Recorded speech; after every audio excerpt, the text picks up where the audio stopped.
Hello and welcome back to my channel where I discuss all things Beatle vinyl related. However, having said that, today I'd like to talk about the Beatles Anthology, and more specifically the Beatles Anthology on Disney+. Now, this anthology was available on the streaming service as of the 26th of November, and I can safely say that I have watched all 9 episodes of it now and I'm ready to give my opinion. But before I do, if you could be so kind as to like this video, or even better, subscribe to the channel, that would be most appreciated. Now, the Beatles Anthology came out originally in 1995, and it was an 8-part documentary series discussing the life and career of the Beatles from 1962 to say 1970. In fact, it's the most comprehensive documentary that exists to this day. And the main reason for that is the fact that the 3 Beatles that were alive at the time, at 1995, were heavily involved in its production. Now, I'm sure you don't need me to tell you about what came out alongside the television series. There were a number of albums, there were originally 3 anthologies, and there were 2 singles that came out at the time. Now, that's slightly changed. In recent times, we've had a few more bits and pieces. We've had the introduction of Anthology 4, and we've also had the inclusion of now and then the 3rd missing Anthology single, and that has been put on to one of those albums, specifically Anthology 4. However, in 1995, all you could get was the VHS version of this series, and later in 2003, they brought out this box set on DVD. Now, this contains all 8 episodes, along with a number of special features. The special features I'll come back to because they play a role in what is an extra episode for the Disney Plus version of this show. But anyway, I've got this. This is actually quite difficult to get your hands on now. There we go, Beatles Anthology on DVD. But yeah, very difficult to get your hands on this now, and I'm assuming that we won't get a physical release or a physical rendition of this new version of this documentary. Having said all of that, it gets me thinking in terms of who this documentary is really for. Now, the Beatles Anthology, when it originally came out, in much the same way, it was for new fans. It was to encourage younger people to get into the music of the Beatles, and it worked. I mean, I was a Beatle fan prior to this, but I mean, it really cemented how I felt about the group at the time.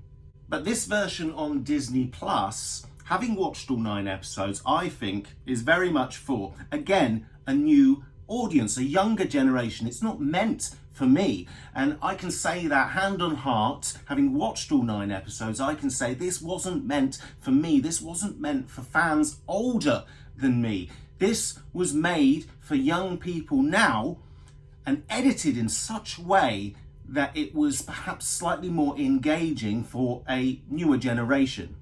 But that's not to say I didn't enjoy it, because I did. I still found that this was a really, really, really good adaptation of what was the original anthology. So I suppose the easiest place to start would be to talk about how it looks, the video, all the bits of video, all the bits of film, all the material that exists or has existed for a long time has all been cleaned up and remastered. It looks wonderful, although some of the black and white footage has perhaps had a little bit too much work done to it, which I consider to be a slight issue, but not really one you notice too much. If you're really looking for it, you'll see some kind of disparities in terms of how particular individuals' faces look, but you have to really be looking for that. The audio as well, the audio quality of the series, to my ears anyway, sounded so much better. We're talking tracks like That'll Be the Day or In Spite of All the Danger. Anything that's kind of pre-1963 sounds really good. And most importantly, as a John Lennon fan, I want to make the point that he seems so much more present in this version of the documentary than he does in, say, the 1995. And that's all to do with what they've done, what work they've done to the audio. Now, the documentary itself actually has lots of bits of footage, tiny bits here and there, lots of bits of audio here and there from interviews that were perhaps incomplete earlier on. And they've all been added. There's lots of added bits in this. But, and this is the big but, each episode has actually reduced in length.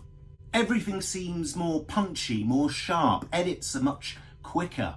But that leads me on to one of the negatives. And again, I know this documentary wasn't made for people like me, but the most noticeable difference I found from, say, the 1995 version to this is that a number of the live recordings or the live gig recordings have been reduced and cut down, and I found that quite disappointing. To give you some examples, the Washington concert, you only see a short snippet of that in various places. The Royal Variety performance being another one where they only show the performance of Twist and Shout now, whereas in the original anthology, which I've got here, you saw all 3 tracks that were played that day. And I personally don't like that. And I'll tell you why I don't like that. Because as a Beatle fan, for me, what I want to see is I want to see them perform. I want to see them live. I want to hear the music and the songs. Now, the interviews, that's all great and it all flows quite nicely, much in the same way as the 95 one does, but I feel there's a real lack of live performance at times within this series in order for them to reduce the runtime. Saying that, it doesn't make it better or worse for me. I enjoyed this. I watched it. I appreciated it. It didn't seem too jarring. It also didn't seem really that different. So in a way, you ended up kind of questioning why they bothered doing this in the first place. Yes, it looks great. Yes, it sounds great. But to do more editing, to add things, to take things away, I didn't really understand the point, because I personally believe that this version is good and stands up still today. So in a way, it's kind of a pointless exercise that's lost on perhaps people like me of my age or older. But I understand that, yes, it was an anniversary, it was worth doing, and they had more to include. But I was just disappointed that the bits I enjoy the most were cut down. Now, obviously, the big glaring difference between these two versions is the fact that there's a 9th episode on Disney+. The original 1995 anthology only had 8 episodes, and therefore the story was cut as of late 1969 to early 1970. Now, this 9th episode focuses on the 3 Beatles, George, Paul, and Ringo, getting back together for 1995 in order to not just work on the anthology series, but to work on the anthology single releases, the John Lennon demos, Free as a Bird, Real Love, and notably, Now and Then. Now, this is something that I really enjoyed.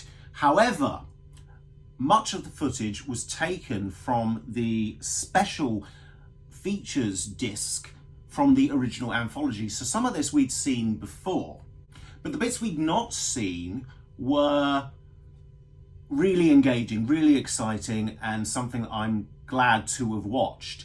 And those were the bits and pieces where you see George, Ringo, and Paul working in the studio with Jeff Lynne on those new tracks. And a lot of time is spent looking at how they worked on Free as a Bird.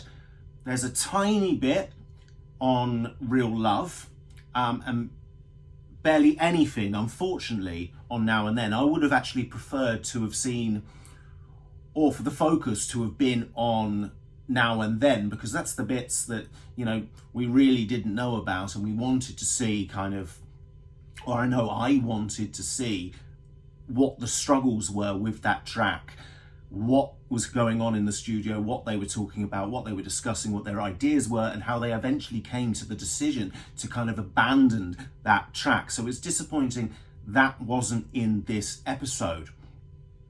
But the episode itself, it focused on that kind of, you know, those couple of months where they were working together, where they were working on these tracks.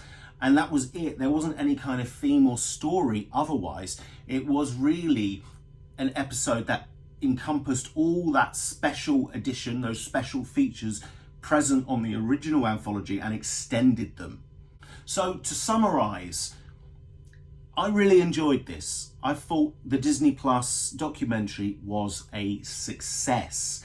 I also think the inclusion of that 9th episode, as I've said, was great. I'm glad we have that. And that's the only thing that makes me feel like I'd have to go back to this version of the anthology when watching it.